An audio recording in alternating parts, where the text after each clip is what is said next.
আজ আমরা আলোচনা করব এশিয়ার একটি দেশ চীনকে নিয়ে। চীন চীন কি? চীন হলো ভারতের প্রতিবেশী রাষ্ট্র।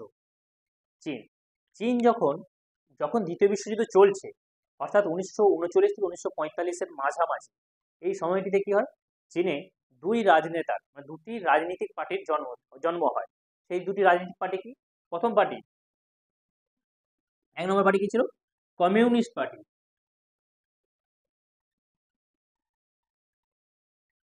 ইস্ট পার্টি, যার যার নেতা কে ছিল?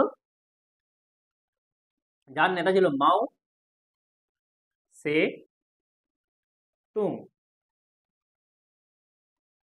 দ্বিতীয় পার্টি কি ছিল? দ্বিতীয় পার্টিটির নাম হলো কুওমিন্টাং পার্টি। টন পার্টি, যার নেতা ছিল চিয়াং কাইসে। চিয়াং কাইসে। এই কুওমিন্টাং পার্টি কার ফেভার করতো? গণতন্ত্রের ফেভার করতো। কার? গণতন্ত্রের ফেভার করতো। আর কমিউনিস্ট পার্টি সাথে কি হয়, এই দ্বিতীয় বিশ্বযুদ্ধ চলাকালীন এদের মধ্যে কি হয়, বিবাদ দেখা যায়। অর্থাৎ এরা নিজেদের মধ্যে কি হয়, গৃহযুদ্ধ শুরু করে। অর্থাৎ communist party versus Kuomintang party.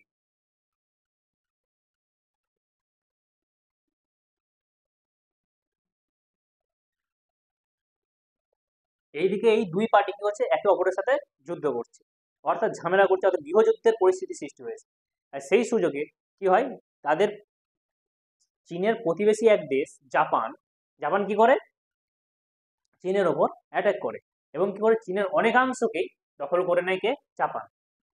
যখন জাপান দখল করে নিচ্ছে, তখন জাপান কি করে, চীনের ওপর অকথ্য অত্যাচার শুরু করে। জাপানের যেমন চীনের অনেক মহিলাদেরকে নিয়ে বিক্রি করে দেয় এবং পুরুষদের ওপর অকথ্য অত্যাচার চালাতে থাকে। যখন এইভাবে জাপানের অত্যাচার বাড়তে বাড়তে একদম সহ্যের সীমা অতিক্রম করলো, তখন এই কমিউনিস্ট পার্টি আর কুওমিন্টাং পার্টি, এরা দুজন কি হয়, একসাথে মিলে যায় এবং মিলে তারা ঠিক করে কি, তারা একসাথে মিলে কার বিরুদ্ধে? জাপানের বিরুদ্ধে লড়াই শুরু করবে। তাহলে কি হলো, এই কমিউনিস্ট পার্টি আর কুওমিন্টাং পার্টি কি হলো, এক হলো এবং এক হয়ে কি করছে, এই দুটো পার্টি এক হয়ে কি করছে, জাপানের বিরুদ্ধে লড়ছে। এই জাপানের বিরুদ্ধে লড়ে কি করছে, চেষ্টা করছে যাতে জাপানের এই অত্যাচারের বিরুদ্ধে প্রতিবাদ করতে পারে। কিন্তু এইভাবে ধীরে ধীরে সময় এগোচ্ছে, সময় আস্তে আস্তে এগিয়ে যেতে যেতে সময় এসে পৌঁছায় 1945 এডি। এডিতে কবে? 6ই আগস্ট ও 9ই আগস্ট। 6ই আগস্ট 6ই আগস্টে জাপানের ওপর প্রথম পরমাণু বোম ফেলা হয়, যা ফেলেছিল কে? আমেরিকা। এবং তারপরে 9ই আগস্ট পুনরায় জাপানের ওপর আরেকটা বোম ফেলা হয়, যেটা হচ্ছে নাগাসাকিতে ফেলেছিল। প্রথমটা কোথায় ফেলেছিল? হিরোশিমা। তারপরটা ফেলেছিল 9ই আগস্ট ফেলেছিল নাগাসাকিতে। এবং এই ফলে কি হয়, জাপানের কোমর মানে জাপানের যে শক্তি ছিল সেটা সম্পূর্ণরূপে ধ্বংস হয়ে যায়। যার ফলে জাপান চীনকে ছেড়ে কি করে, পুনরায় ফিরে যায় কোথায়? জাপানে ফিরে যায়। মানে জাপানের যে সমস্ত লোক চীনকে দখল করে বসেছিল, তারা পুনরায় জাপানে ফিরে যায়। এর ফলে চীন কি হয়, জাপানের হাত থেকে মুক্তি লাভ করে। কিন্তু জাপানের হাতে মুক্তি লাভ করলেও তখন কি হয়, তখন এই কমিউনিস্ট পার্টিরা, অর্থাৎ কমিউনিস্ট পার্টির যারা লোক ছিল, তারা কাকে আক্রমণ করে? কুওমিন্টাং পার্টির লোককে। মানে দ্বিতীয় বিশ্বযুদ্ধ সমাপনের পর 1945 এডির পর কি করছে, কমিউনিস্ট পার্টির লোকেরা কি কার ওপর আক্রমণ করছে? আক্রমণ করছে কার ওপর?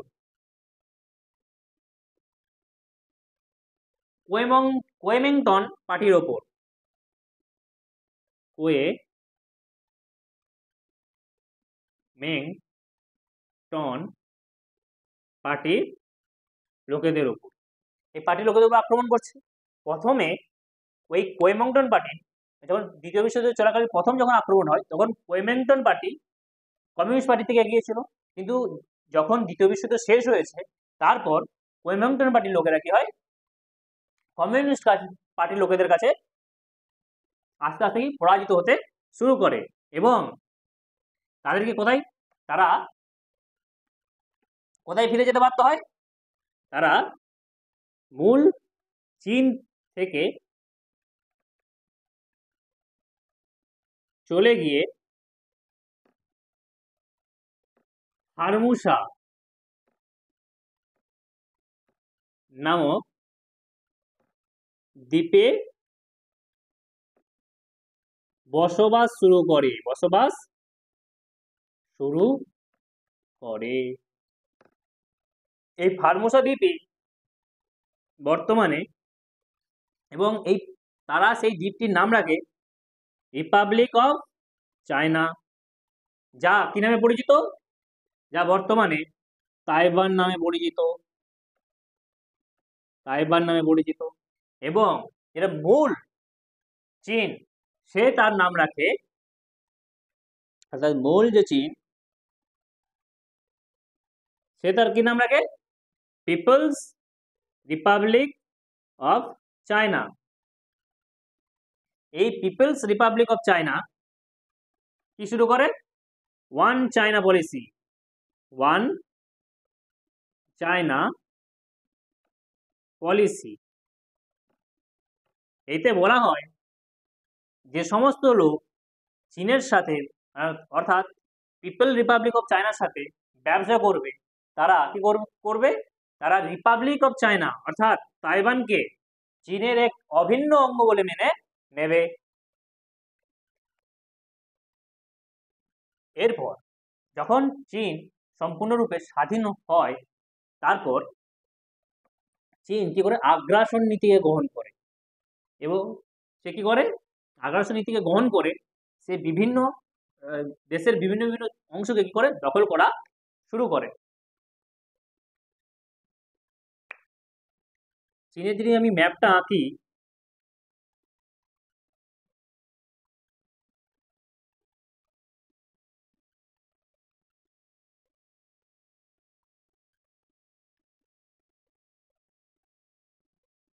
চীনের ম্যাপটা অনেকটা এরকম,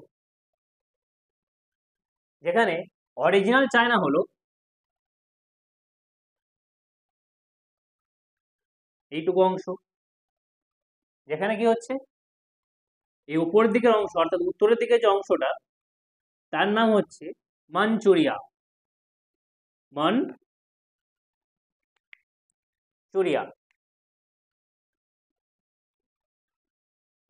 যাকে কে দখল করে? যাকে পরে কি করে? চায়না দখল করে নেয়। দখল করে কি হয়ে যায়? চায়না অকুপাইড মানচুরিয়া, যা চীনের উত্তরের অংশটির নাম হলো মানচুরিয়া। এবং চীনের উপরে একটি দেশ ছিল যার নাম হচ্ছে মঙ্গোলিয়া, অর্থাৎ দেশ আছে, সেই দেশটির নাম হচ্ছে মঙ্গোলিয়া। মঙ্গোলিয়ার দক্ষিণ দিকের অংশ অর্থাৎ দক্ষিণ দিকে যে অংশ আছে সাউথ মঙ্গোলিয়া, তাকেও দখল করে নেয় কে? চীন।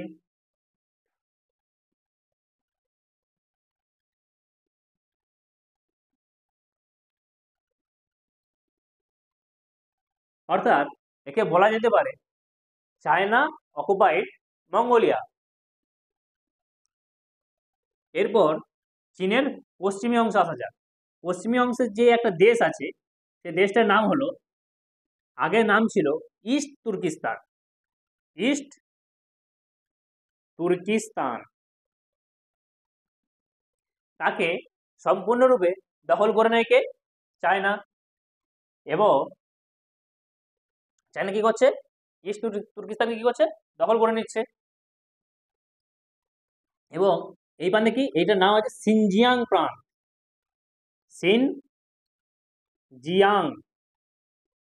প্রান্ত বলা হয়। এখানে কারা থাকে? এখানে থাকে উইগার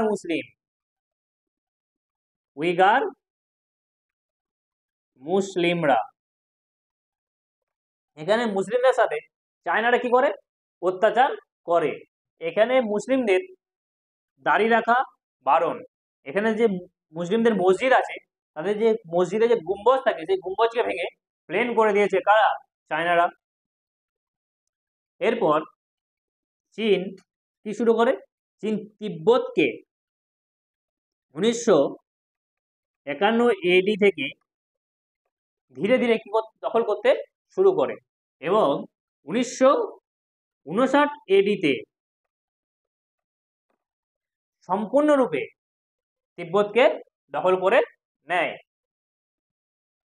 এরপর 1962 AD-তে চীন ভারতের ওপর আক্রমণ করে। ও কি করছে, লাদাখের কিছু অংশ যার নাম হচ্ছে আকসাই চীনকে কি করছে, দখল করে। কি বলা যাবে, চায়না অকুপাইড লাদাখ, অর্থাৎ লাদাখের কিছু অংশকে দখল করে নেয়। এরপর পাকিস্তান আমাদের জম্মু কাশ্মীরের কিছু অংশকে দখল করে নিয়েছে, যাকে পিওকে বলা হয়।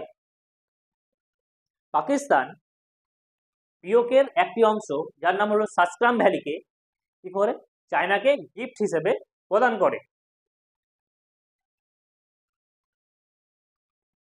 আর চীনের যে রাজধানী কি হলো, রাজধানী হচ্ছে বেইজিং।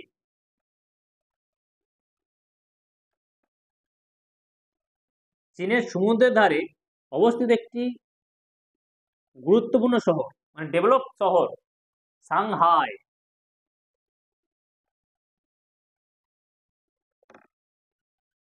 এইদিকে যে অংশটি রয়েছে চীনের, এই পুরো অংশকে বলে হাং চায়না। আর সাংহাইয়ে কি হয়, প্রচুর পরিমাণে বস্ত্র উৎপন্ন হয়। যখন ইউরোপের কি হয়, শিল্পনীতি আসে, অর্থাৎ নবজাগরণের জন্ম হয়, তখন কি হয়, শিল্পের বিকাশ খুব হারে ঘটে, প্রচুর পরিমাণে শিল্পের বিকাশ ঘটে। তখন ব্রিটেনে ম্যানচেস্টার বলে একটি শহরে কি হয়, প্রচুর কাপড়ের কল তৈরি হয়, এবং সেখান থেকে প্রচুর কাপড় তৈরি হয়, অর্থাৎ ম্যানচেস্টারে সবচেয়ে বেশি সেই সময় কাপড় তৈরি হতো। সেই জন্য এই সাংহাইয়ে প্রচুর পরিমাণে কাপড় তৈরি হয় বলে এই সাংহাইকে কি বলা হয়, এশিয়ার ম্যানচেস্টার বলা হয়। এশিয়ার ম্যানচেস্টার।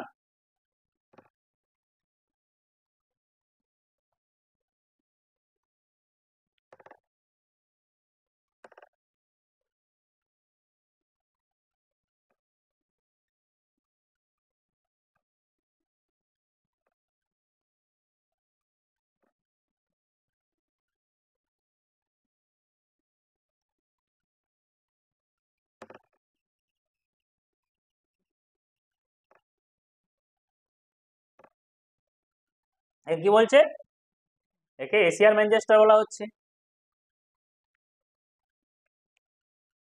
এছাড়াও চীন কি করেছে, দুটি সংগঠন সাথে যুক্ত আছে, যা হলো কি ব্রিক্স, BRICS, যেখানে বি ফর হচ্ছে ব্রাজিল, আর ফর হচ্ছে রাশিয়া, আই ফর হচ্ছে ইন্ডিয়া, সি ফর হচ্ছে চায়না, এস ফর হচ্ছে সাউথ আফ্রিকা। এছাড়াও আরেকটি সংগঠন যেটা চীন কি হচ্ছে সংস্থাপক সদস্য ছিল, তা হলো SCO।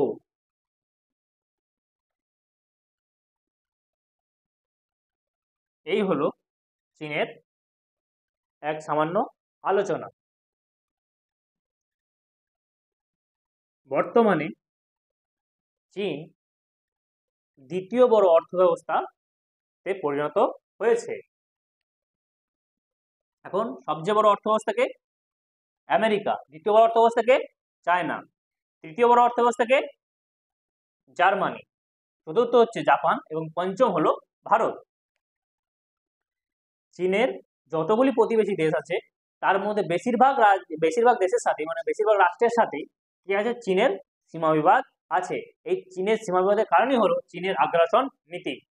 যখন চীন কি করছে, ভারতের অরুণাচল প্রদেশে বারবার কি করছে, প্রবেশের চেষ্টা করে এবং কি করছে, চীনের আমাদের অরুণাচল প্রদেশের বিভিন্ন জায়গার নাম পরিবর্তন করার চেষ্টা করে। এইভাবে এছাড়াও কি হচ্ছে, লাদাখের সাথে, লাদাখে আমাদের চীনের সাথে কি হয়, সীমা বিবাদ ভালোভাবেই পরিলক্ষিত হয়।